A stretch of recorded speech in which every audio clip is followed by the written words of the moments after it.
willy-nilly with Dibbs. Dibbs is the only thing that holds society together. Back on the Rob Dibble Show with Ben Darnell, and the first Dibbs question of the day is brought to you by Trantolo and Trantolo, personal injury lawyers. Keith and Scott, third-generation Trantolos, keeping it going. Hartford, Waterbury, Bridgeport, New Haven, Torrington. They have new law offices in Long Island and Riverhead and Melville.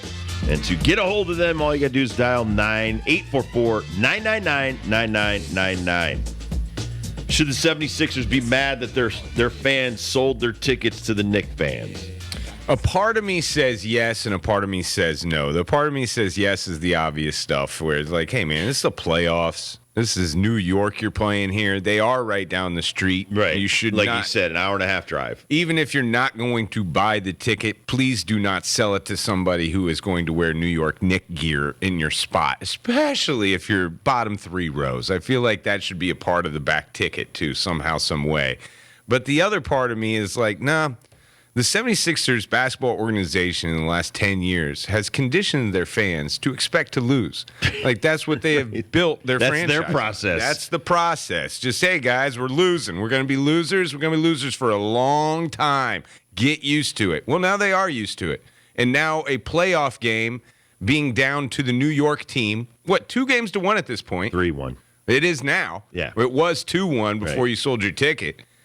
That doesn't mean as much to him as it used to. And Embiid's got a bad knee. He's barely making it up and down the court. He looks 100 years old. No chance. Throw in the towel. Right. That's what we do. We're 76ers. We're losers. And we're just going to sell our tickets to the rest of the league because we're used to losing. That's the process. And as Al said, even if they jack their ticket prices up double what the face value is, it's still cheaper than an MSG ticket. Yeah. So it's not $1,000 for this ticket. It's only $700. Okay, I'll give you the $700 for these two tickets. So that's what I know. I mean, MSG tickets are through the roof. You know, going down to Philly is going to be a lot cheaper. Listen, it's the same concept in baseball of going to an Orioles game for a Yankee and Red Sox fan. A, you guaranteed a good seat to watch the series. B, the seats are going to be way cheaper, way less expensive than Yankee Stadium or Fenway. So that's why there's a lot of Yankee. Here's the thing, and I learned this when I worked for Masson. There's a lot of Yankee and Red Sox season ticket holders in Baltimore because it's easier for them. I know. So it's not that long of a drive. 5 hours is nothing to go down, spend the weekend, or spend a few days there. You know, so it's a no-brainer to go there and suck up all those seats. And another thing, like if I want to be mad at the 76ers, I'm also kind of mad at the league. And I don't know if you can do this in any kind of way.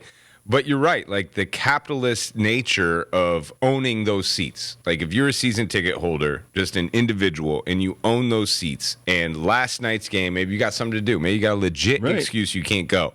And you're seeing that you can sell them for quadruple of what you actually paid your whole season tickets for. Like somewhat a no-brainer to do. But then in the world, like I just wish there was a way that if you were going to be a significant season ticket holder in the bottom bowl, not just the bottom rows, the bottom bowl, that like you have to sign some agreement or something in a way where you can't give these to the opposing team.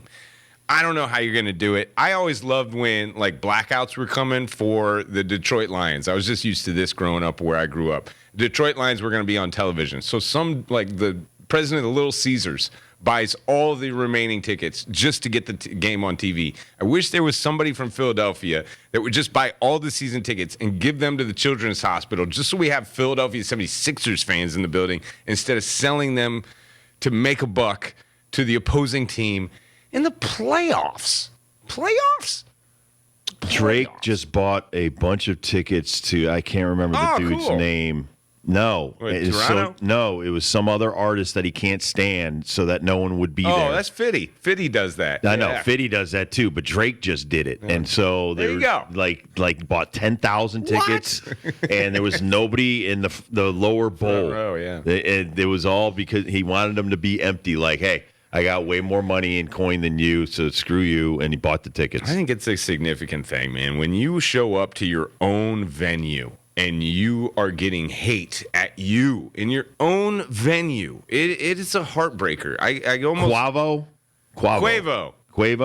He's Amigos. Yeah, you know Quavo, Kurt. And I think it was Chris Brown, by the way. Yeah. So anyway, that's what I was thinking though. If you're the 76ers, you buy back those season tickets if you're the owner, Oh my God. and you resell them, but you make sure that there's to Sixer fans. It's heartbreaking. You could do it. You could do it. I don't think, listen, like you said, it's a capitalist society out there. You want to be able to sell your tickets. And then listen, they do that in football.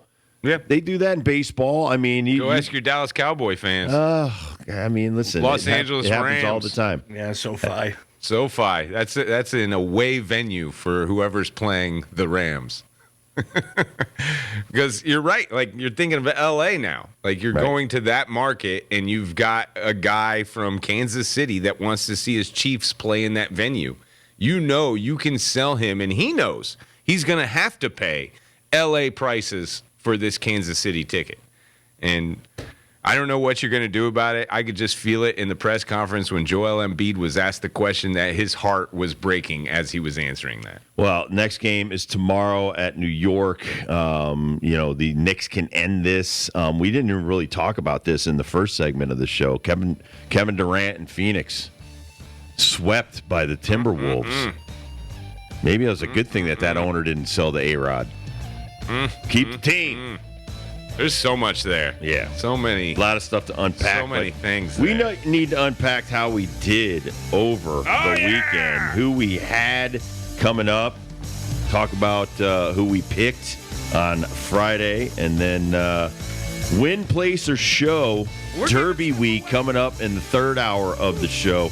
So get your phones ready, 860-522-3776. Rob, Ben, John, Kurt. We are the Rob Dibble Show here on Fox Sports Radio. Draft Hangover Monday continues.